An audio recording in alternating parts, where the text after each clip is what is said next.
हरिओम. आज आपण दुसऱ्या अध्यायातील श्लोक क्रमांक 52, 53 आणि 54 जाणून घेणार आहोत. एकदा मन व बुद्धी स्थिर झाल्यावर आणि आत्म्याची खरी प्रकृती समजली की व्यक्ती कोणत्याही परिस्थितीत संतुलित राहू शकतो. दैनंदिन जीवनात याचा उपयोग कसा करावा याची माहिती हवी असेल तर हा व्हिडिओ शेवटपर्यंत बघा. चॅनलला सबस्क्राईब करा. कृष्ण हरी. लीड्स मराठी मित्रमंडळ यांचे विद्यमाने श्रीमद भगवद्गीता निरूपण अहिल्यानगरी निवासी परमपूज्य सद्गुरू श्री रामकृष्ण क्षीरसागर स्वामी महाराज यांचे कृपेने आपण निरूपणास प्रारंभ करत आहोत. प्रार्थना. ब्रह्मानंदम परमसुखदम केवलम ज्ञानमूर्तिम द्वन्द्वातीतं गगनसदृशं तत्त्वमस्यादिलक्ष्यम् एकं नित्यं विमलमचलं सर्वधी साक्षिभूतं भावातीतं त्रिगुणरहितं सद्गुरुं तन्नमामि. ओम.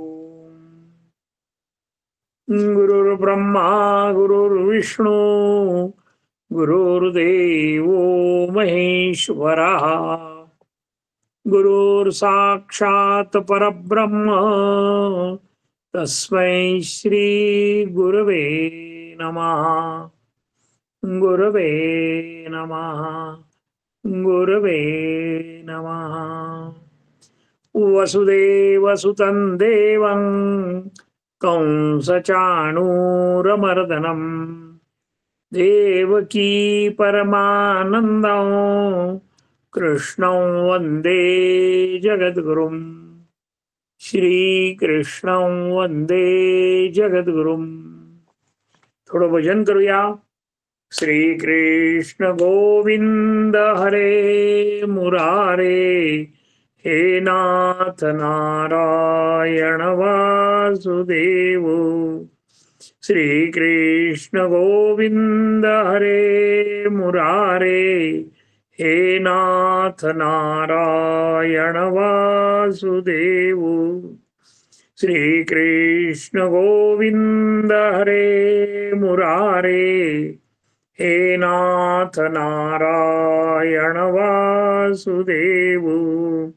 श्रीकृष्ण गोविंद हरे मुरारे हे नाथ नारायण वासुदेव.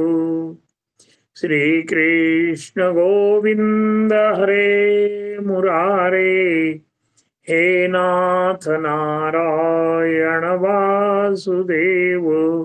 बोलो श्री कृष्ण भगवान की जय. श्रीमद भगवद्गीता अध्याय दुसरा, श्लोक क्रमांक 52, 53 आणि 54. यदा वैराग्यामुळे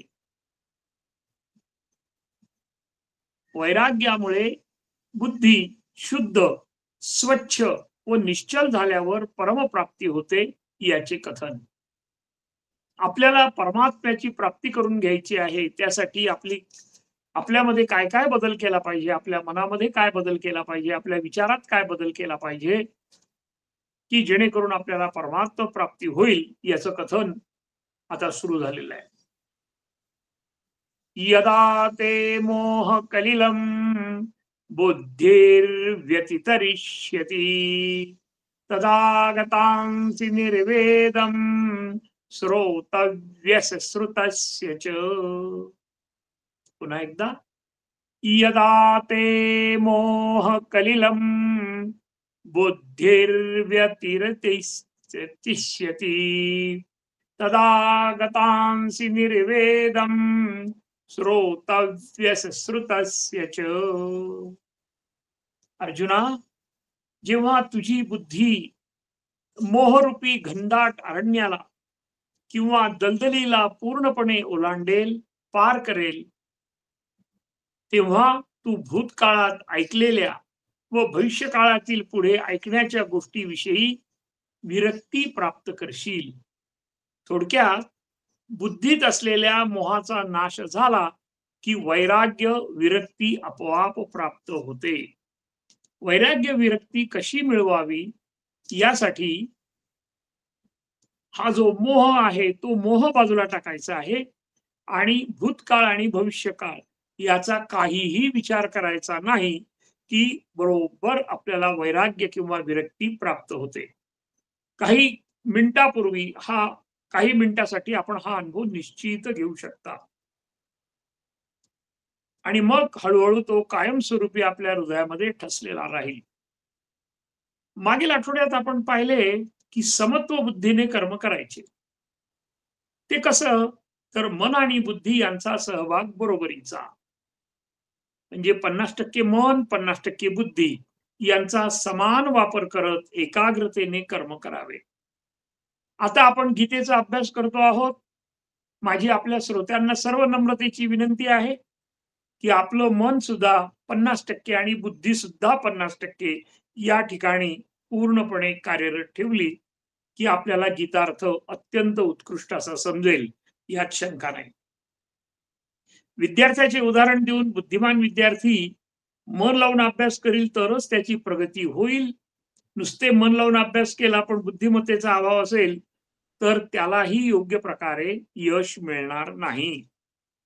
सकाम कर्म गृहस्थी आश्रमात करावी लागतातच, पण तेथेही भगवंताच्या कृपेने सर्व घडते अशी धारणा ठेवून निरपेक्ष वृत्तीने कर्म केले की परमेश्वराची प्राप्ती निश्चित होते. आईच्या व मुलाच्या प्रेमाबद्दल आपण बघितले. काळाच्या महिम्यानुसार वयोपरत्वे आईच्या प्रेमात अजिबात बदल घडत नाही, पण मुलाच्या मात्र प्रेमात काळपरत्वे वयोमान परत्वे बदल निश्चित घडतो. हे नाकारून चालणार नाही. आपण सर्वांनीच कर्म करताना भगवंतासाठी कर्म करत आहोत व त्याचे फळ कोणतेही असो ते आपण भगवंताला अर्पण करत जगावे. आपण सर्वजण सर्वोच्च सुखासाठी कळत न कळत सारखे क्षणोक्षणी झगडत असतो. काहींना सर्वोच्च सुख कशात आहे हे कळतच नाही. त्यासाठी सर्वोच्च सुखाकडे क्रमाने जाणाऱ्या पायऱ्याही आपण बघितल्या.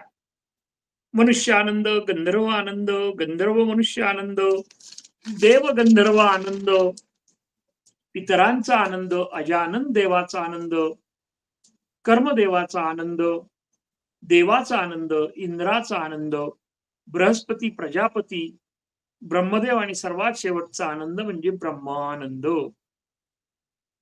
मनुष्य आनंदापासून ब्रह्मदेव आनंद तुच्छ मानले तरच ब्रह्मानंद प्राप्त होतो. ज्याप्रमाणे पहिला मैल गेला की आपण त्याच्याबद्दल विचार करत नाही प्रवासामध्ये, आपल्याला ज्या ठिकाणी जायचंय त्याचाच आपण विचार करावा. त्याचप्रमाणे हा ब्रह्मानंद आपण प्राप्त करून घेण्यासाठी हे अगोदरचे सांगितलेले सगळे आनंद आहेत ते विसरून जाणं, जाणीवपूर्वक विसरून जाणं हे गरजेचं आहे आणि त्याच्या सविस्तरपणामध्ये जाण्याची आपल्याला आवश्यकता नाही. म्हणजे प्रजापतीचा आनंद काय आहे, बृहस्पतीचा आनंद काय आहे, वगैरे वगैरे. त्याला फक्त दोन गोष्टी लागतात. आपलं कोणतंही कर्म पूर्ण वैराग्यानं व समत्व बुद्धीनं करत राहणं. त्यामुळे साधूच्या संगतीत आणि सद्गुरूच्या उपदेशाने आपणास ब्रह्मानंद निश्चित प्राप्त होईल. कोणतेही कर्म करताना बुद्धी अधिक भक्ती अधिक आदरभाव या त्रिवेणी संगमामुळे ब्रह्मानंद प्राप्त होतो. कशामुळे ब्रह्मानंद प्राप्त होतो?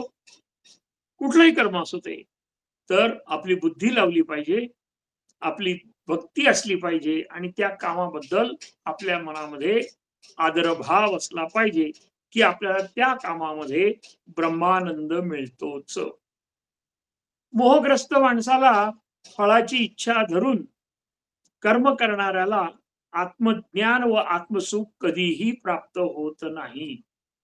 म्हणजे एखादं कर्म मी करतोय आणि ते माझं लक्ष फक्त फळाकडे आहे तर त्याला ते पूर्णपणे आत्मज्ञान आणि आत्मसुख मिळत नाही.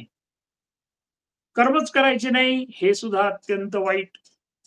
कर्म न करणारा निश्चित अधोगतीला प्राप्त होतो, हे काही वेगळं सांगायची आवश्यकता नाही. कर्मयोगाला कर्म करताना समत्व बुद्धी ठेवणं हे अत्यंत महत्वाचं आहे. केलेले कर्म परमेश्वर चरणी अर्पण करणे हेही अत्यंत महत्वाचे आहे. मानवी उत्क्रांती व दशावतार मच्छ कच्छ वराह नरसिंह वामन परशुराम रामकृष्ण बौद्ध कलंगी यांचंही थोडक्यात माहिती आपण बघितली. भावनिकतेकडे शरीर व क्षमतेवर भावनिकतेमुळे शरीर व क्षमतेवर प्रचंड परिणाम होतो.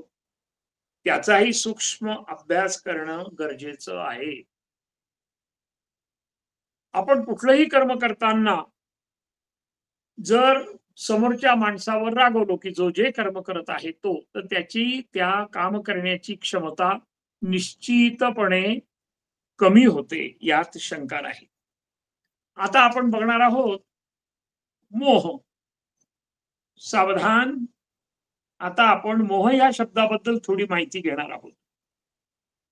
मोह हा तमोगुणातही असतो आणि रजोगुणातही असतो. सात्विक गुणात मोह असत नाही. रजोगुण हा क्रियाशील गुण आहे. नेहमी कार्यरत राहणे, स्वतःची समाजाची प्रगती करणे हे रजोगुणाचे प्रमुख लक्षण आहे. मर्यादेपूर्वक मोहाचा वापर झाला तर त्याची परिणिती सुखी व प्रगतीत होते. उदाहरणार्थ, राजा जनक हा अत्यंत यशस्वी राजा म्हणून प्रसिद्ध आहे, कारण त्याने गरीब जनतेसाठी प्रचंड धन मिळवले व शास्त्राप्रमाणे योग्य प्रकारे त्याचं दानही केलं. पण रावण मात्र मोहग्रस्त होऊन त्यांनी आपलं 14 चौकट्यांचं जे राज्य आहे, सोन्याची जी लंका आहे, ती सर्व केवळ सीतामाईच्या मोहापायी त्याने आपला संपूर्ण नाश ओढवून घेतला व एवढं सगळं वैभव स्वतःच्या हाताने नष्ट केलं. हे मोहाचं अतिरेकाचं परिणाम. भरपूर अभ्यास करून कष्ट करून मोठ्या पदावर नोकरी करणारे पैशाच्या मोहाने भ्रष्टाचार करतात आणि वाममार्गाने मिळवलेल्या कुलक्ष्मीमुळे पकडल्यानंतर त्यांचे सर्व जीवन सर्व पिढ्या अधोगतीलाच जातात. हा सगळा परिणाम मोहग्रस्त झाल्यामुळे होतो. माणसाच्या जीवनामध्ये आपण जर अभ्यास केला तर अनेक मोहाचे प्रसंग येतात. त्यामध्ये विशेषतः धन, स्त्री, जमीन हे ते प्रमुख कारण आहे. त्यासाठी माणसानं जर आपली नेहमी सतसत विवेक बुद्धी जागृत ठेवली तर तो या प्रसंगातून निश्चित मोकळा होऊ शकतो, वाचू शकतो. म्हणून भगवंतांनी ह्या मोहाला घनदाट अरण्य, खोल चिखल अशा प्रकारे उपमा दिलेली आहे. हे घनदाट अरण्य जो पार करेल तो त्याला वैराग्य व विरक्ती मिळवण्याची पहिली पायरी पार करेल. म्हणजे आपल्याला जर वैराग्य आणि विरक्ती मिळवायची असेल तर पहिली पायरी काय आहे, तर हे मोहाचे प्रसंग आपल्याला टाळायचे आहेत. वैराग्य आणि विरक्ती मिळवण्याची दुसरी पायरी आहे भूतकाळाचा कोणताही विचार करायचा नाही. का झाले, कसे झाले, कोणामुळे झाले, पण हे केव्हा शक्य आहे का? जेव्हा मनुष्याने आपल्या मनातला मोह टाकला तर मग ह्या गोष्टी होत नाहीत. तो वैराग्याकडे आपोआप जातो. आणि तिसरी पायरी जी आहे ती भविष्य काळाचा जास्त विचार केला तरी सुद्धा मोहाची निर्मिती होते. मला हे मिळेल, मला ते मिळेल, वगैरे वगैरे. थोडक्यात विरक्ती प्राप्त होण्यासाठी मोहाला आपल्या मनातून पार हद्दपार करावे लागते. मगच विरक्ती ती ही जागा घेते आणि विरक्ती आली की अध्यात्माची खरी ओळख होते. माणसाला संसारातला फोलपणा लक्षात येतो किंवा संसार कसा नेटका करावा हे समजते. तो संसारातील सर्व कर्म निरपेक्ष भावनेने व त्रयस्थ वृत्तीने करतो. मग फळ मिळो वा ना मिळो तो ते फळ भगवंतालाच अर्पण करतो. त्यामुळे त्याला कर्मफळाचं बंधन राहत नाही. ज्ञानेश्वर महाराज म्हणतात, तू ऐसा तै होसी, जै मोहा ते यया सांडीसी, आणि वैराग्य मानसी संचरेल. तू जेव्हा कर्मबंधनातून मुक्त होशील व मोह टाळशील, तर तुझ्या मनात वैराग्याचा प्रवेश होईल. आणि वैराग्याचा प्रवेश झाला की मन निरिच्छ होईल, कुठलीही इच्छा राहणार नाही. आणि एकदा का मन निरिच्छ झाले की निर्दोष व गंभीर आत्मज्ञान तुझ्या मनामध्ये उत्पन्न होईल. आणि आत्मज्ञान निर्माण झाले की पुढे काही माहिती करून घ्यावी किंवा मागे राहिलेल्या विषय आठवावेत याची गरजच राहत नाही. माणूस नेहमी नित्यानंदामध्ये राहतो, नेहमी आनंदात राहतो, सुखी राहतो, समाधानी राहतो. मग तो जिवंत असो की नसो, त्याची परब्रह्म ज्ञानाची त्याला स्थिती प्राप्त झालेली असते.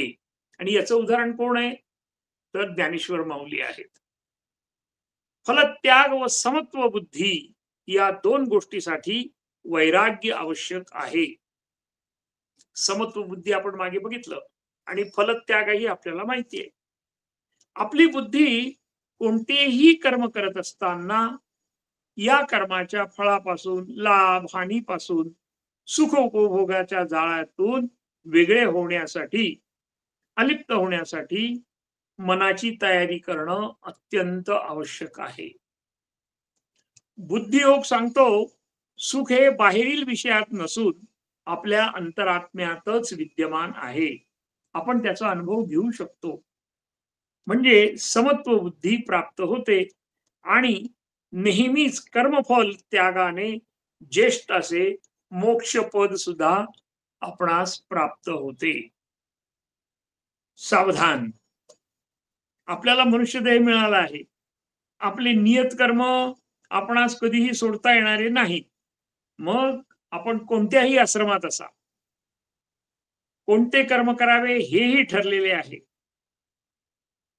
अशा वेळेस त्याचा साधक बाधक विचार आपण केलाच पाहिजे, त्याचप्रमाणे काम केले पाहिजे. काय वाटायचं, काय घटवायचं याचा दररोज विचार केलाच पाहिजे. आपण उदाहरण बघूया. एखाद्या व्यक्तीचं वय 40 आहे आणि अचानक त्यांनी मॅरेथॉन बघितली आणि त्याने ठरवले की 8 दिवसात मी 20 किलोमीटर धावेल. पण ते सर्वतः अशक्य आहे. त्याचा त्याला तेव्हा किंवा पुढे चालून त्रास होणार हे निश्चित. त्याचप्रमाणे अध्यात्मशास्त्रात सुद्धा खूप चांगल्या गोष्टी आहेत. व्यवसायात, संसारात, जगात खूप चांगल्या गोष्टी आहेत. पण आपण सगळ्याच गोष्टी एकदम करायचे ठरवले तर काय होईल? आपली जुनी म्हण आहे, एक ना धड भाराभर चिंध्या होतील. त्यासाठी आपण आपलं अत्यंत सावध राहून आपले जीवन व्यतीत केले पाहिजे. नुसतेच कर्मकांड केल्याने आपल्या मनासारखे सर्व काही मिळते हे निश्चित. वेदांमध्ये त्याचे दाखले आहेत. पण माझी गरज खरंच आहे का? आणि त्यासाठी मी किती वेळ, पैसा, श्रम खर्च करू? त्यासाठी माझी क्षमता आहे काय? याचा विचार नेहमी करावा लागतो. मग आपण यज्ञ करायला लागलो, मग यज्ञाचे सर्व शास्त्रोक्त गोष्टी जर करता येतील का आपल्याला? त्याचा आपण सारासार विचार करायचा आहे. आणि गीता हेच आपल्याला शिकवते की मनामध्ये nobody can disturb me without my permission.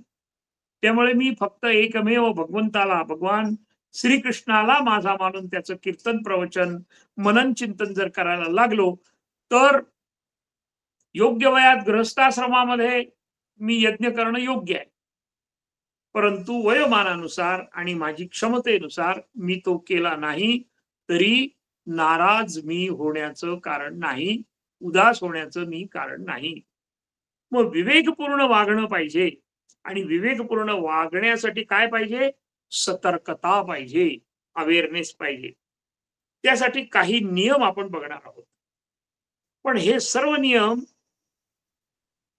एकांतपणे अनुभवायचे बरं. आणि आता त्याचा आपण विचार करूया क्रमाक्रमाने. हे सर्व भौतिक नियम आहेत. म्हणजे काय? तर व्यवहारातले नियम आहेत हे. कृपया सावधपणे आपण बघूया. मी शक्यतो श्रीमंत, सौंदर्यवान दाखवण्याचा नेहमीच प्रयत्न करीन, असे होता कामा नये. माझ्या उत्पन्नाप्रमाणेच मी योग्य खर्च केला पाहिजे. हे भौतिक ज्ञानाबद्दल आपण बोलतोय. त्यानंतर प्रत्येक संवादात शब्दापेक्षा भावार्थाला जास्त समजून घेईन. कारण माणूस मनातलं बोलतो असं नाही. थोडक्यात माणसं ओळखूनच त्यांच्या स्वभावानुसार आपण बोललं पाहिजे आणि ते फाईन ट्युनिंग आपल्याला ताबडतोब करता आलं पाहिजे. त्यानंतर कुटुंबातील, नातेवाईकातील, समाजातील कोणतीही व्यक्ती अडचणीत किंवा संकटात सापडली किंवा त्रासात असेल, तर त्याला तनमनधनाने अवश्य पण मर्यादित मदत करणं, दोन शब्द गोड बोलणं, त्याच्या समवेत थोडा वेळ घालवणं, हे सुद्धा सर्वांना खूप आनंददायी होतं. त्यावेळेस बोलवण्याची वाट बघायची नाही. स्वतःसाठी विचार करून मुद्दाम वेळ काढा. स्वतःच्या मनाच्या भावनेचा नेहमी आढावा घ्या. आज मी कसा आहे? काल मी कसा होतो? मी कसं राहायला पाहिजे? हे आत्मसुखासाठी चाललंय आपलं सगळं. त्याप्रमाणे आपल्या मनाला प्रेमाने बोला. आपण आपल्याशी बोललं पाहिजे. आणि असं नाराज कसं व्हावं बरं? एखादी गोष्ट आपल्याला मिळाली नाही की माणूस पटकन नाराज होतो. आणि मग आपल्या मनाला समजवायचं मनातल्या मनामध्ये. आपल्या मनाशी आपण प्रेमाने बोलू शकतो बरं का? असं नाराज कसं व्हावं बरं? तुला भगवंतानं इतकं दिलंय, मग ही छोटीशी गोष्ट मिळाली नाही तरी नाराज होऊ नको. भगवंत जे करतो ते तुझ्या हिताचंच करतो, अशी मनाला खात्री द्यायची असते. स्वतःचे खाजगी आयुष्य आपण पूर्णपणे जगलं पाहिजे बरं का. फक्त एकच मित्राला किंवा मैत्रिणीला आपण मोकळं बोललं पाहिजे. कारण तुमचं मन हाच तुमचा खरा मित्र आहे. त्याच्याशी मात्र तुम्ही निवांत बोला. मग केव्हा बोला? पहाटे बोला. त्याला तुमच्या बोलण्यानं खूप समाधान वाटेल. आपण अनुभव घ्या. मग मजा येईल बघा. खूप छान वाटतं आपल्याशी बोलताना. भावनिक गुंतवणूक करताना अतिशय सावधपणे करावी लागते बरं का. नाहीतर समोरच्या माणसाकडून आपण अनावश्यक अपेक्षा ठेवतो आणि त्या अपेक्षा जेव्हा पूर्ण होत नाही, त्यावेळेस त्याचं दुःख हे सांगता येत नाही. त्यामुळे सुरुवातीपासूनच ठरवायचं आहे, की माझी भावनिक गुंतवणूक मी मर्यादेत ठेवेल, कोणाच्याही बाबतीत. आपला गैरफायदा घेणारे व्यक्ती खूप आहेत. फार कमी व्यक्ती आपणावर निरपेक्ष प्रेम करतात बरं. भगवान दत्तात्रेयांनी पुढचा मुद्दा जो आहे तो असा आहे, की भगवान दत्तात्रेयांनी 24 गुरु केले. त्यामुळे प्रत्येक व्यक्तीकडून काही ना काहीतरी शिकण्यासारखे असते. फक्त त्याचाच विचार करून आपल्यामध्ये दररोज बदल करणं हे आपल्या प्रगतीचं लक्षण आहे. आपल्याला फाईन ट्युनिंग करता आली पाहिजे. ताबडतोब करता आली पाहिजे. क्षणात करता आली पाहिजे आणि प्रयत्नाने हे जमतं. काहीही अवघड नाही. जगातील प्रत्येक व्यक्तीला कोणता ना कोणता गुरु असतोच असतो. भगवान रामाला वशिष्ठ ऋषी होते, तर भगवान श्रीकृष्णाला सांदीपनी ऋषी होते. त्यामुळे अगदी ऑफिसर पासून ते चपरासी यांच्याकडूनही काहीतरी शिकण्यासारखं असतं आणि ते शिकून आपण आपली प्रगती साधायची असते. अजून एक मुद्दा जो आहे सुखी होण्याचा, तो म्हणजे विनाकारण इतरांना जज करत बसू नका. त्यामुळे आपलं अमूल्य वेळ आणि मानसिक शक्ती खर्च होते. त्याला माझ्याबद्दल काय वाटतं हा विचार माझा नाही. मला माझ्याबद्दल काय वाटतंय मला क्षणाक्षणाला प्रगती करणं गरजेचं आहे एवढंच लक्षात ठेवायचं आहे. जगाला पण आणि मनाला पण कृतीतून हे दाखवा. काय दाखवा जगाला? कृतीतून. आणि स्वतःलाही काय सांगा, की मी दयाळू आहे, क्षमावान आहे, करुणावान आहेच आहे.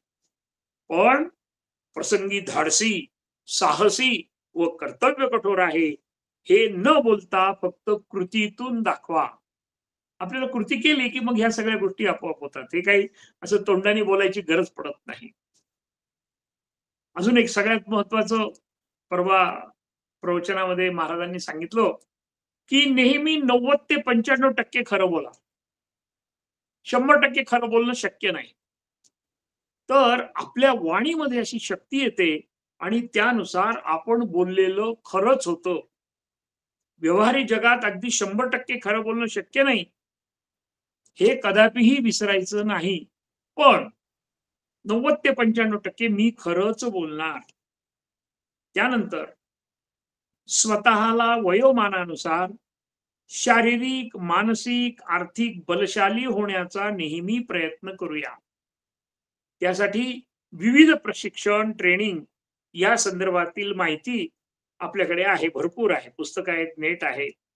आणि त्यामुळं एकदा शिक्षण झालं की मला आता काहीच गरज नाही, अशा गोड गैरसमजामध्ये आपण कधी राहायचं नाही. सावधान. आता लक्षात घ्या, आपल्या मनामध्ये हा विचार निश्चित आला असेल, की गीतेचा अभ्यास आणि व्यावहारिक विचार याचा काय संबंध?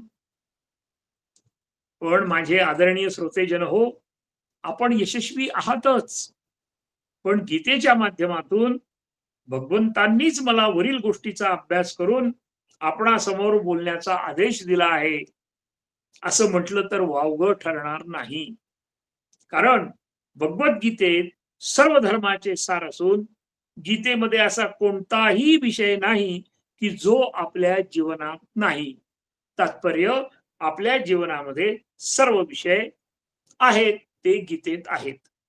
अर्थात जीवनातील सर्व विषयांचा सूक्ष्म अभ्यास आपल्याला गीता निश्चित शिकवते.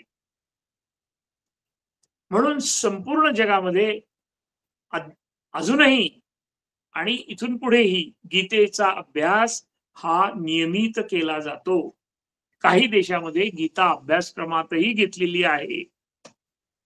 वयोमानानुसार यशस्वी होण्यासाठी कोणते कर्म किती कसे करावे यासाठी बुद्धीला अतिरिक्त ताण देण्याची जर सवय नसेल, आपण जे मागे बघितले एवढे उपाय किंवा एवढं काम, ते जर आपल्याला सवय नसेल, वेळ नसेल, इच्छा नसेल, तर एकमेव राजमार्ग भगवंतांनी सांगितलेला आहे आपल्याला. तू एवढं तुला जमत नाही ना, तुझी ससे होलपट होते ना, तू दमतो ना, मग काय कर? तर 18व्या अध्यायातील श्लोक क्रमांक 65 मध्ये भगवंत म्हणतात, मन्मना भव मद्भक्तो मध्याजी मां नमस्कुरु मामे वैश्यसि सत्यन्ते प्रतिजाने प्रियोऽसि मे. अर्जुना, तुला जर खरंच जीवनात यशस्वी व्हायचे असेल तर तू फक्त माझ्या ठिकाणी मन ठेव, माझा भक्त हो, माझे पूजन कर आणि मला नमस्कार कर. असे केले असता तू मला येऊन मिळशील हे मी तुला प्रतिज्ञापूर्वक सांगतो. कारण तू माझा अत्यंत आवडता भक्त आहेस. आणि तुम्हाला आम्हाला सुद्धा हाच अहोरात्र प्रयत्न करायचा आहे की आपण भगवंताचे आवडते भक्त व्हावे. मग आपणही आपल्या जीवनात यशस्वी होण्यासाठी भगवान श्रीकृष्णाचे आवडते भक्त होऊया, त्याचं पूजन करूया, भगवान श्रीकृष्णाच्या ठिकाणी मन ठेवूया, त्यालाच वारंवार नमस्कार करूया. कारण प्रत्यक्ष भगवंतांनीच हे शपथपूर्वक म्हणजे प्रतिज्ञापूर्वक आपल्याला सांगितलंय. आता देवाच्या शब्दावर विश्वास ठेवायचा नाही तर कोणावर ठेवायचा हो?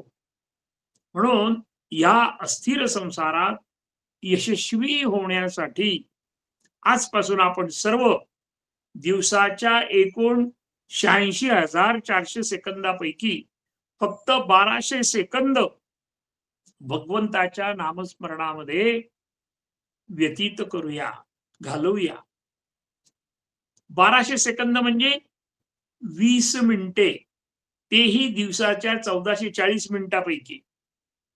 मग याचं जर प्रमाण काढलं तर 1.38% एवढंच फक्त आपण वेळ भगवंतासाठी द्यायचा आहे. दररोज फक्त 20 मिनिट भगवंतासाठी द्यायचे. पण त्यावेळेस गीता नाही वाचायची, त्याचं नामस्मरण करायचंय. गीता तुम्ही वाचा. गीता वाचल्याशिवाय किंवा वेगवेगळे भागवत म्हणा किंवा हे पोथ्या वगैरे ऐकायचे आहेत, बघायचे आहेत, वाचायचे आहेत. पण भगवंताचं नामस्मरण हे 20 मिनिटं दररोज, हे आपलं आद्य कर्तव्य आपण कधीही विसरायचं नाही. मग आजपासून आपण ठरवू की मी दररोज सकाळी भगवान श्रीकृष्णाचे 20 मिनिटे फक्त ध्यान करील.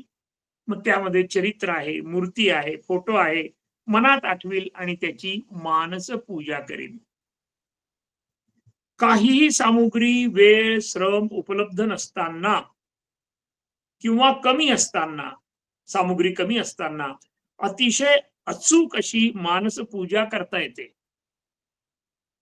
ती कशी करावी हे आपण यथावकाश निश्चित अभ्यासणार आहोत व जीवनाचाही परमानंद प्राप्त करून सच्चिदानंद घन परमेश्वराच्या चरणी निश्चित लीन होणार आहोत. याबद्दल आपल्या मनामध्ये कुठल्याही प्रकारचा किंतु असता कामा नये. सावधान. आता आपण पुढील श्लोक क्रमांक 53चा अत्यल्प अभ्यास करणार आहोत. भगवंताशी एक रूप होण्याचा राजमार्ग या श्लोकामध्ये भगवंतांनी सांगितलंय. श्रुती विप्रतिपन्ना ते यदा सास्यति निश्चला समधावचला बुद्धिस तदा योगमवाप्स्यसि. पुन्हा एकदा.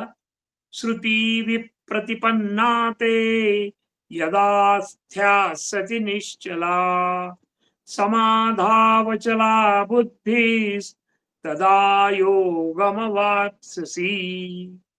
अर्थात वेदांनी सांगितलेल्या अनेक कर्माने व त्यांच्या कर्मफलाच्या श्रवणाने, म्हणजेच भरपूर कर्म व त्याचे विविध फल ऐकून तुझ्या मनामध्ये संभ्रम निर्माण होऊ शकतो, संशय निर्माण होऊ शकतो. त्यामुळे तुझी बुद्धी विक्षिप्त व विचित्र होईल. पण फळाची अपेक्षा न ठेवता जर तू आपले कर्म करून ते पूर्णपणे मला अर्पण करशील तर मात्र तुझी बुद्धी स्थिर होईल. बुद्धी स्थिर झाल्यानंतर तेव्हा तुला खऱ्या अर्थाने योग साधेल. परमात्म स्वरूप समाधी सुखाविषयीचे ज्ञान तुला प्राप्त होईल. कोणतं ज्ञान प्राप्त होणार आहे? परमात्म स्वरूप समाधी सुख, आणि त्याचं ज्ञान तुला प्राप्त होईल. तू ब्रह्मैक रूप योगाला सहज प्राप्त होशील. म्हणजेच तुला योगाची पूर्ण अनुभूती येईल आणि योग साधेल. सावधान. वेद म्हणजे श्रुती. वेदांनी संसारातील प्रत्येक गोष्ट मिळवण्यासाठी व्यवस्थित मार्गदर्शन केलेले आहे. त्रेतायुगामध्ये याचा खूप उपयोग करण्यात आला. त्यामुळे मनुष्याला सर्व गोष्टींचा लाभ होतो. पण त्या अनेक कर्मकांडापैकी नेमके कर्मकांड करावे, कोणतं करावं याबाबत माणसाचे मन चित्त विचलित होते. माणसाच्या मनामध्ये विविध भ्रम निर्माण होतात. तेव्हा पुन्हा तेच काय, आपले सर्व कर्म भगवंताला अर्पण करावे. त्यामुळे ब्रह्म, परमात्मा आणि परमेश्वराच्या रूपांचा आपल्याला साक्षात्कार होतो. साधी सत्यनारायणाची पूजा करायची असली आणि एखादी गोष्ट जरी विसरली तरी आपल्या मनाला रुखरुख लागते. मग ती रुखरुख जर कमी करायची असेल तर देवा एवढं होतं, मला आता लक्षात आलं नाही किंवा मी विसरलो किंवा इथे उपलब्ध नाही, असं देवाला सांगितल्यानंतर अंतःकरण शुद्धाने जर देवाला सांगितलं तर देव ते निश्चित स्वीकारतो. आपण भगवंताचे जन्मोजन्मीचे सेवक आहोत आणि आपले सर्व कामे भगवंतासाठी करावे हेच आपलं कर्तव्य आहे. हे समजणं म्हणजे आत्मसाक्षात्काराची अतिउच्च सिद्धी आहे. जसं एखाद्या कंपनीमध्ये आपण कंपनीसाठीच काम करतो, त्याच पद्धतीने आपण भगवंतासाठीच आपलं सगळं जीवन द्यायचं आहे. वेदातील ज्ञान निरक्षीर वृत्तीने घेऊन त्याप्रमाणे चाणाक्ष वृत्तीने स्वर्ग सुखाची अजिबात अपेक्षा ठेवायची नाही. त्याऐवजी भगवंताचे किंवा त्याचे प्रतिनिधी या आज्ञेने यांच्या आज्ञेने श्रद्धेने वागावे म्हणजे आंतरिक समाधान. मग कसं वागावं? तर भगवंत स्वतः बोलत नाही, तो त्यांच्या प्रतिनिधीतून किंवा वारंवार त्याचं चिंतन करणाऱ्या लोकांकडून आपल्याशी बोलतो. त्यांच्याकडून आपल्याला त्यांच्या आज्ञेनं त्यांच्या सूचनेनं श्रद्धेनं वागावं म्हणजे आंतरिक समाधान, सायुज्य मुक्ती किंवा सोलीव सुख प्राप्त होते. म्हणजेच काय? तर आत्मा व परमात्म्याची भेट होते आणि यालाच योग असे म्हणतात. कर्म करता करता चित्तशुद्धी होते, त्यामुळे ब्रह्मज्ञान प्राप्त होते. ब्रह्मज्ञान प्राप्त झाले की कर्मफळाची अपेक्षा राहत नाही. परंतु कर्मफळाच्या अपेक्षेने आपण बऱ्याच वेळेस ऐकलंय हे, की अपेक्षेने कर्म करणारा हा पूर्णपणे अज्ञानी असतो. त्याला काय वाटतं, मीच कर्म करतो म्हणून मलाच फळ मिळण्याचा अधिकार आहे. मग तो तात्पुरता आनंदी होतो, नंतर परत समाधानासाठी अन्य गोष्टी करतो. कर्मफळ मिळाले नाही तर तो दुःखी होतो आणि देवालाच दोष देतो. पण जो विवेकाने कर्म करतो त्याची बुद्धी स्थिर होते आणि तो भगवंत चरणी अचल राहतो. यालाच योग सिद्धी झाली असे समजावे. अहो, आपल्या 4 वेदांमध्ये किती मंत्र आहेत ते आपण थोडक्यात बघूया.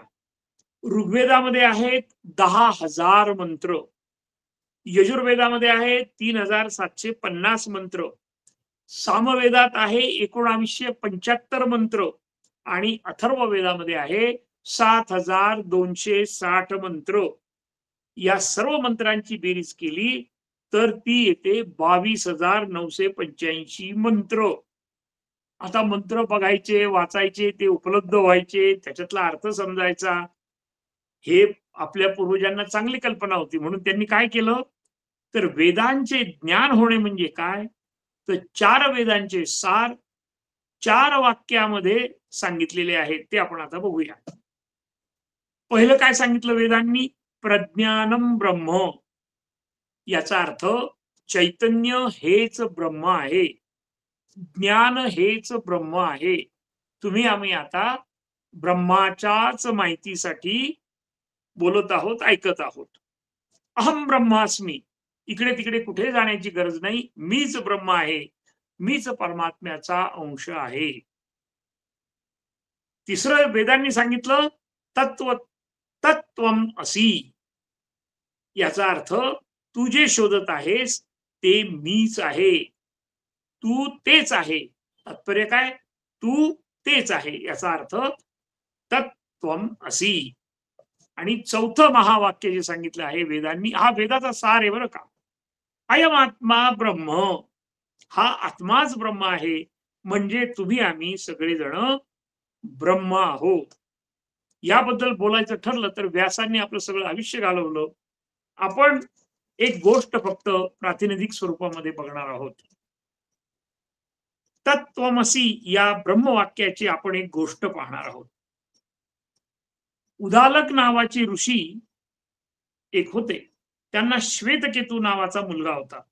तो गुरूंकडे गेला, 4 वेदांचा त्याने अभ्यास केला आणि पूर्ण वेद पाठ झाल्यानंतर, त्याचा अभ्यास पूर्ण झाल्यानंतर आपल्या घरी आला. मग त्याचा आता गृहस्थाश्रम सुरू व्हायचा. वडिलांनी विचारले की तुझा अभ्यासक्रम पूर्ण झालाय काय? तो म्हणाला हो. मग आता तुझे लग्न लावून देतो.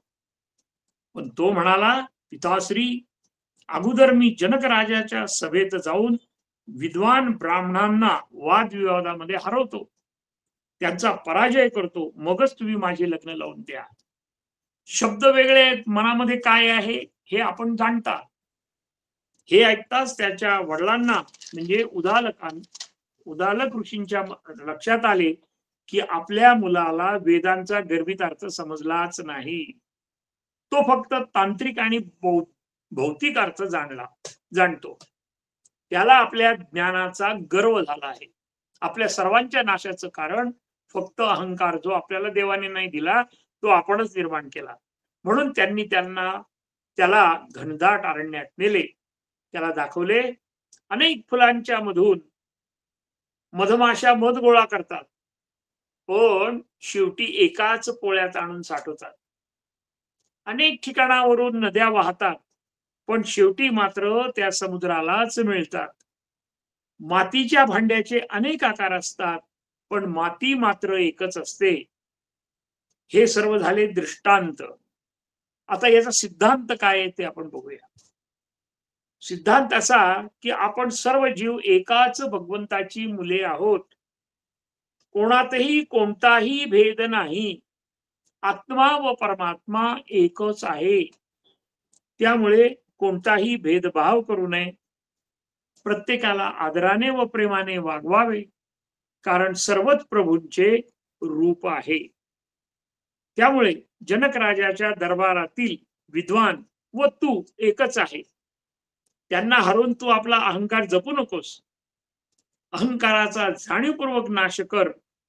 हे ते सर्व जे आहे ते तत्त्वम असी ह्या महावाक्यातून वेदांनी आपल्याला शिकवले आहे. अयमात्मा ब्रह्म याचा अर्थ वैयक्तिक आत्मा व अंतिम सत्य म्हणजे ब्रह्म एकच आहे. यात अजिबात फरक नाही. ब्रह्म सर्व व्यापक आहे आणि ब्रह्म निराकार आहे. आत्मा आणि परमात्मा एकच आहे. परमात्म्याची सत्ता मोठी, तर आत्मा हा त्याचा छोटासा अंश आहे. ज्याप्रमाणे समुद्रातल्या पाण्यामध्ये त्याच्या एका थेंबामध्ये समुद्राचे सगळे गुण सामावलेले असतात, त्याप्रमाणे भगवंताच्या मध्ये असलेले सगळे गुण आपल्यामध्ये सामावलेले आहेत. त्यातील प्रमुख फरक हा आहे की आत्मा हा मायेच्या समवेत बांधला गेलेला आहे. तो फरक आहे की माया आणि आत्मा म्हणून आपला देह. माया ही परमात्म्यापासून निर्माण झाली असल्याने आत्म्याची विविध स्वरूप आपल्याला भासतात. उदाहरण असं दिलंय माऊलींनी, जसं सोनं एकच, पण त्यापासून केलेले दागिने अलंकार विविध नावाने ओळखले जातात. त्याचप्रमाणे परमात्मा आणि आत्मा एकच असून तप, उपासना योग्य गुरुकृपेने व आशीर्वादाने केल्यास आत्मा परमात्मा होऊ शकतो, म्हणजे त्याचा उद्धार होऊ शकतो. त्यालाच म्हणतात नर करनी करे तो नरका नारायण हो जाय. एकच व्यक्ती संपूर्ण जगाचा उद्धार करू शकते आणि ती म्हणजे भगवान श्रीकृष्ण. हे आपण कधीही विसरता कामा नये. एकदा का ब्रह्म समजले की त्या व्यक्तीस परमफल प्राप्त होते. आता परमफल म्हणजे काय हो? परमफल म्हणजे ब्रह्मज्ञान. ब्रह्मज्ञान प्राप्त झाल्यानंतर इतर सर्व कर्माची फले त्याला अत्यंत क्षुल्लक वाटतात, क्षुद्र वाटतात, हीन वाटतात, कमी दर्जाची वाटतात. मग असा व्यक्ती नेहमी शांत व समाधानी असतो. आनंद व दुःखाच्या पलीकडे तो जीवन जगत असतो.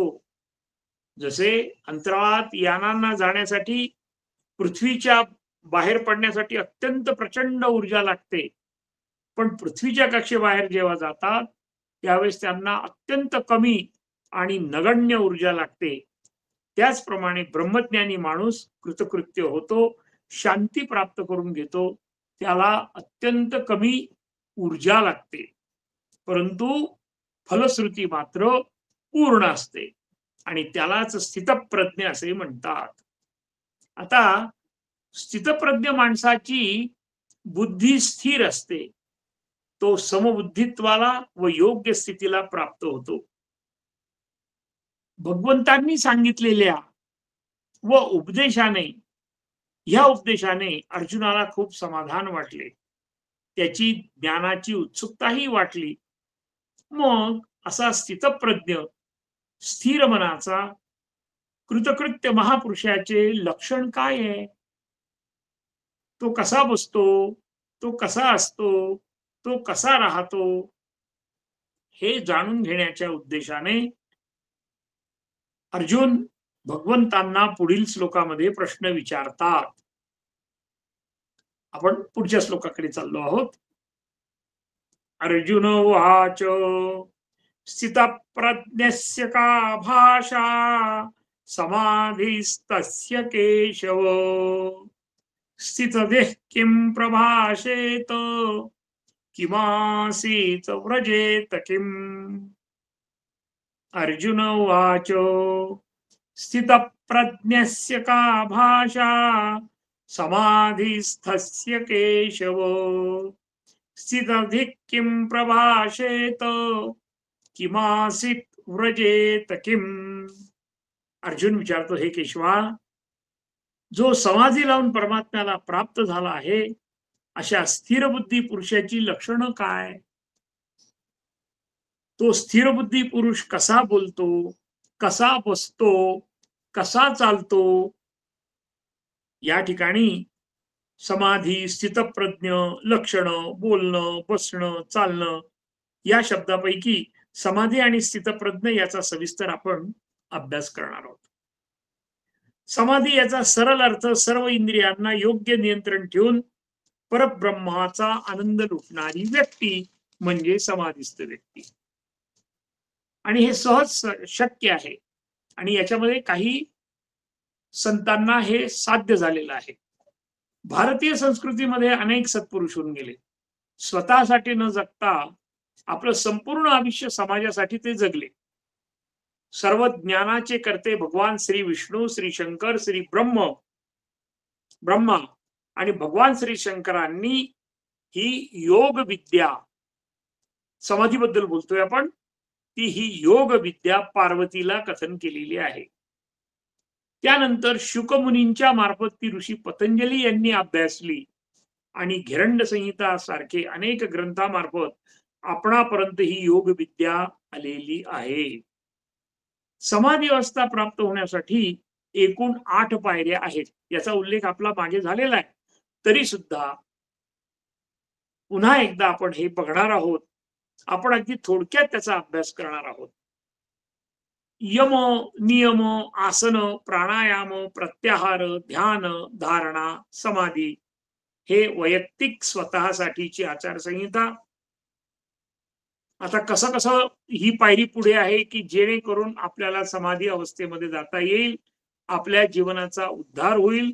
हा सांख्य योग गीतेमधला प्रमुख 2ऱ्या अध्यायातला विषय आहे, म्हणून याला सांख्य योग असं म्हटलेलं आहे. मग आता यम काय आहे? यम हे वैयक्तिक स्वतःसाठीची आचारसंहिता आहे. त्यामध्ये सत्य आहे, अहिंसा आहे, अस्तेय आहे, ब्रह्मचर्य आहे आणि असंग्रह आहे. मग आता याच्याबद्दल जास्त विवेचन करण्यापेक्षा मी थोडक्यात बोलतो की सत्य म्हणजे नेहमी खरं बोलावं आणि जो नेहमी खरं बोलतो त्याचं बोलणं नेहमी खरं होतं. अहिंसा, वैयक्तिक जीवनामध्ये अनेक प्रकारच्या हिंसा असतात. त्यामध्ये शारीरिक, मानसिक, भावनिक, अधिभौतिक, आध्यात्मिक, अधिदैविक हिंसा आणि हिंसेचे परिणाम आपल्याला कर्मसिद्धांताप्रमाणे कधी ना कधी भोगावे लागतात. या जन्मात नाही तर पुढच्या जन्मात, पण भोगावे लागतात जरूर. म्हणून अहिंसा करू नये. अस्तेय म्हणजे चोरी करणे. मग ते त्याच्याबद्दल काय, धनाची आहे, जागेची आहे, वस्तूची आहे, वगैरे वगैरे. ब्रह्मचर्य, समाधीला जायचं असेल तर जीवनात स्वैराचाराला स्थान नाही. गृहस्थाश्रमात मर्यादित ब्रह्मचर्याचं पालन करण्याचे आदेश आहेत. असंग्रह, माणसांनी आपल्या गरजा कमीत कमी ठेवाव्यात, अनावश्यक वस्तूचा साठा करू नये. त्यामुळे काही दिवसांनी आपले मनस्वास्थ्य निश्चित बिघडते. दुसरी जी पायरी आहे तो आहे नियम. त्यामध्ये शौच, संतोष, तपस्वाध्याय, ईश्वर परिधानानी नियम. आणि दुसरी पायरी म्हणजे शौच म्हणजे शुद्धता. कशाची? सगळ्याची, मनाची, शरीराची, कपड्याची, समाजाची, वगैरे वगैरे. संतोष, नेहमी समाधानी राहावं. तप, तपाची व्याख्या काय हो? तपाची व्याख्या सोपी आहे. इंद्रियांना आपल्या अधीन ठेवणे, त्यात कर्मेंद्रिय, ज्ञानेंद्रिय यांना इच्छेप्रमाणे वागू न देणे, मर्यादित स्वरूपात वागावंच लागतं, पण मर्यादित स्वरूपामध्ये. स्वाध्याय, दररोज अभ्यास करावा. दररोज अभ्यास केला, विविध विषयावर आवश्यक त्या सर्व विद्या वेळेत ग्रहण करणं हे यशस्वी जीवनाचं गमक आहे. आणि ईश्वर परिधान, सर्व काही भगवंताच्याच कृपेने होते असा ठाम विश्वास असणे आणि त्याचप्रमाणे आचरण ठेवणं आणि केलेलं कर्म पुन्हा एकदा कर्म भगवंताच्या चरणी अर्पण करणं. आसन, आसनामध्ये आपल्या शरीराची बैठक विविध प्रकारे करून आपल्याला शरीर शुद्ध ठेवता येतं. मग त्यामध्ये पद्मासन, वज्रासन, आसनाचे एकूण 84 लाख प्रकार आहेत. पण प्रमुख फक्त 12 आसनं आपण बघणार आहोत. तिथे सुद्धा आपली सत्सद विवेक बुद्धी आपली काम करते. पद्मासन, वज्रासन, भुजंगासन, शल्भासन, धनुरासन, नौकासन, अर्धमच्छेद्रासन, ताडासन, त्रिकोणासन, पश्चिमोत्तानासन, मयुरासन आणि शवासन. ही सर्व आसने योग्य गुरुच्या मार्गदर्शनाने केल्यास मनुष्य 100 वर्ष निरोगी जगतो म्हणजे जगतोच. त्यानंतर प्राणायाम. प्राणायाम म्हणजे प्राणाचा आयाम म्हणजे श्वासोश्वासाचे नियमन. यातही प्रमुख 4च प्रकार आपण बघू. नुसता नाम उल्लेख करू. भस्त्रिका, अनुलोम विलोम, उज्जयी आणि भ्रामरी. त्यामध्ये अनुलोम विलोम जर आपण केला तरी सुद्धा आपला मेंदू चांगला कार्यरत राहतो आणि आपले फुफ्फुस जे आहेत ते अत्यंत कार्यक्षम राहतात. त्यानंतर प्रत्याहार.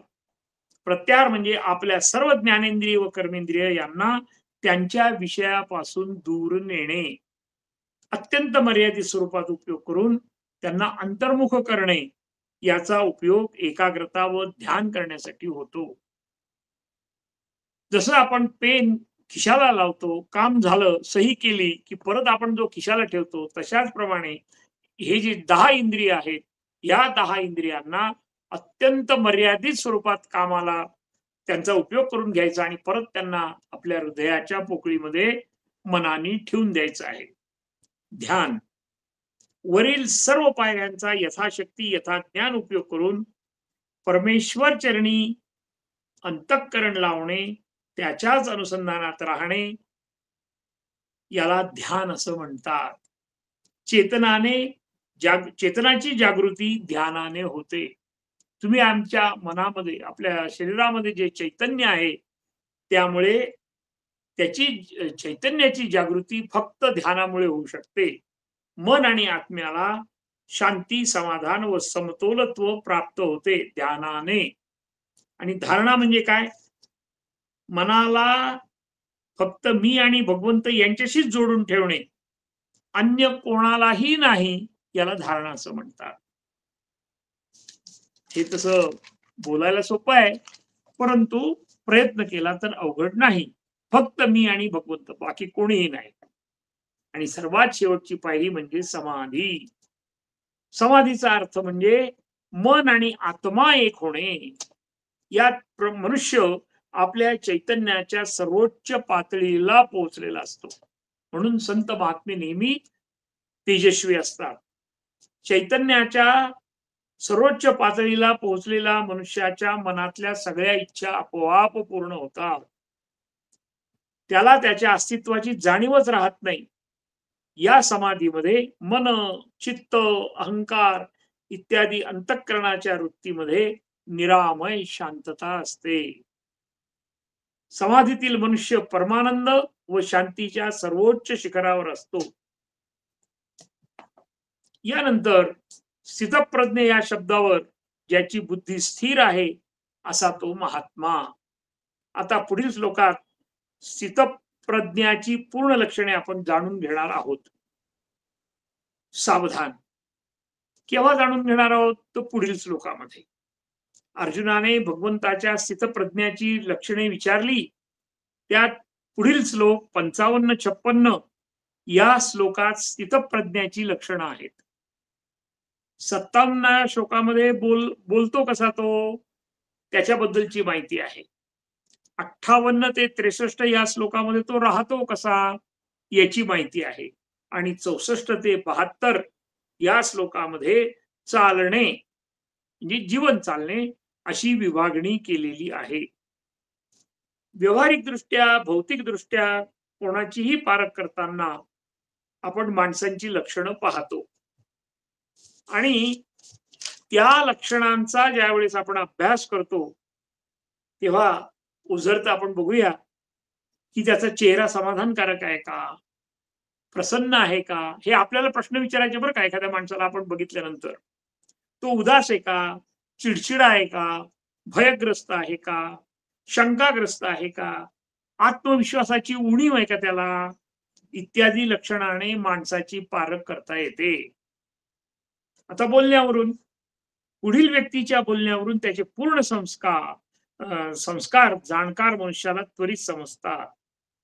बोलण्याची लय, बोलताना श्वास घेण्याची पद्धत, हाताच्या हालचाली, बोटाच्या, डोळ्याच्या, मानेची हालचाल, चेहऱ्याच्या भावना बदलणे, बोलताना अस्पष्ट बोलणे, चाचरत बोलणे, यावरूनही व्यक्तीची पारख करणे सोपे होते. आणि 90% व्यक्तिमत्व हे त्याच्या बाह्य लक्षणावरूनच आपल्याला समजतं.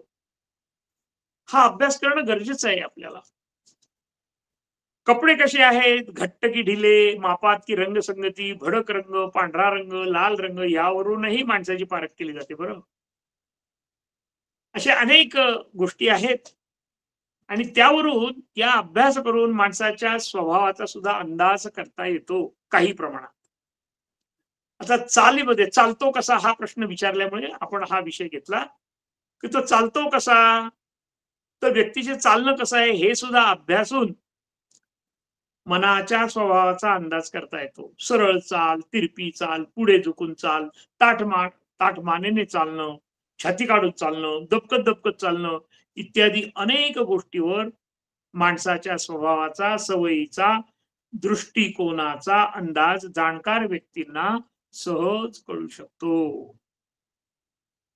सदर अंदाज जीवनामध्ये अनेक गोष्टीसाठी उपयोगात आणता येतो.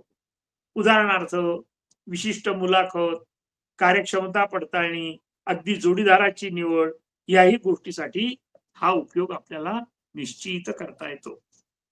अर्थात वरील सर्व चर्चा व्यवहाराच्या दृष्टिकोनातून आहे, परंतु अध्यात्माच्या दृष्टिकोनातून स्थितप्रज्ञाची लक्षणं, बोलणं, राहणं, चालणं याचा सूक्ष्म अभ्यास केल्यानंतरच आपल्या दैनंदिन जीवनात आमूलाग्र बदल निश्चित घडू शकतो. प्रत्येक मनुष्याचे विशिष्ट अवस्थेत विशिष्ट लक्षणे दिसून येतात. त्याप्रमाणे अध्यात्मात प्रगती करणारा अभ्यासू भक्ताच्या बोलण्याची, चालण्याची, विचार करण्याची आणि अन्नक्रियांची विशिष्ट लक्षणे असतात. विद्वान मनुष्य, रोगी मनुष्य, श्रीमंत मनुष्य यांच्या विविध लक्षणावरून आपणाला सहज ओळखू येतो. सर्वात महत्वाची गोष्ट म्हणजे बोलणे. बोलणे हा मनुष्याचा महत्वपूर्ण गुण आहे. माणसाची विद्वत्ता त्याच्या बोलण्यावरून लगेच ओळखू येते. विशेषतः माणूस अगोदर विचार करतो. थोडं लक्ष द्या कृपया. माणूस अगोदर विचार करतो, नंतर त्याच्या मुखातून शब्द बाहेर पडतात. त्या शब्दाच्या अर्थाप्रमाणे समोरच्या व्यक्तीला त्याचा भावार्थ कळतो. तोपर्यंत शब्द मात्र लगेच हवेमध्ये विरून जातात, मुरतात, नष्ट होतात, पण अर्थ मात्र कायम त्या व्यक्तीच्या हृदय पटलावर, मेंदूच्या पटलावर राहतो. अजून एक छोटी गोष्ट गुह्य, ज्याच्या मनात जे विचार असतात तेच शब्द त्याच्या मुखातून त्वरित बाहेर पडतात बरं का. अध्यात्माची आवड असलेला मनुष्य नेहमी अध्यात्माबद्दलच बोलतो. अशा प्रकारे माणसाच्या बोलण्यावरून त्याची किंमत आपल्याला समजत असते. आता गीता चांगली समजण्यासाठी प्रत्येक माणसाने काही गुण अंगीकारले पाहिजे.